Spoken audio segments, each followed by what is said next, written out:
going to run well here as well.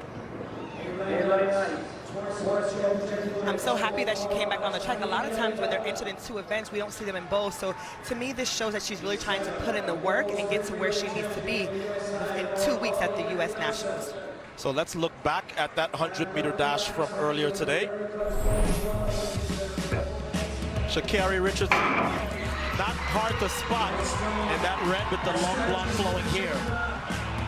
This is the point at which she usually gets to the front, but Aaliyah Hobbs had other ideas today, so Sha'Carri Richardson closed well, and I think we'll go back confident in what she's able to do in 2 weeks' time.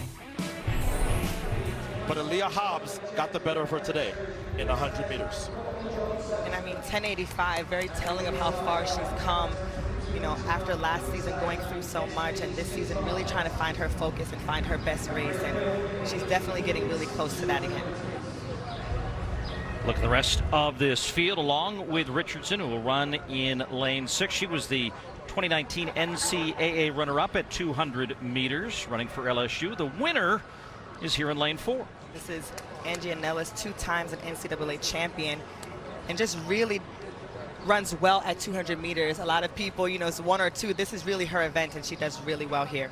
And outside of her, Tamara Clark, who we remember, she was one of the people battling with Allison Felix for that 200-meter spot at the Olympic trials. She got 4th at those trials.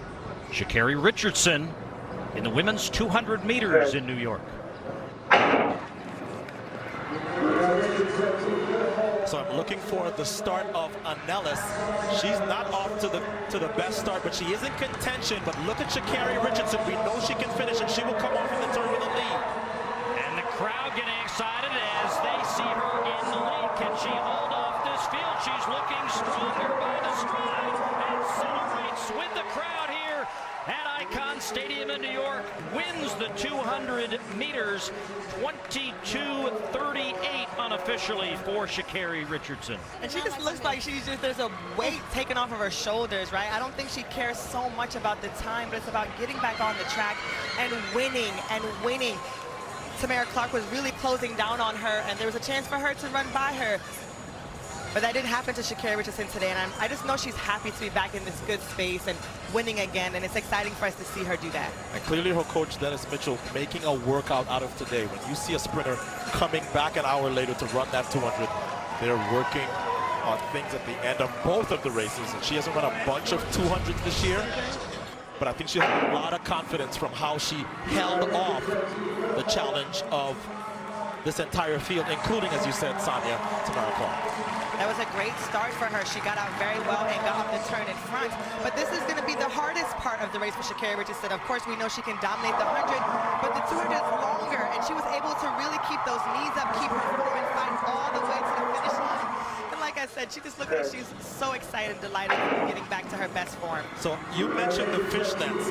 I wonder if this is adding any weight. I can just imagine Dennis Mitchell going, okay, you're going to run in this, right? Okay, you better win. Well, she won one of her 2 races today, and this was just grit. She just kind of put her head down here and said, I am not going to let anybody pass me. You can see her really fighting for it, and I think that's why you see the exuberance at the end. As you say all the time, Sonia, winning is a habit, and she's gotten back in the winning habit now after some time. Nice to see that big smile on her face, and she celebrates.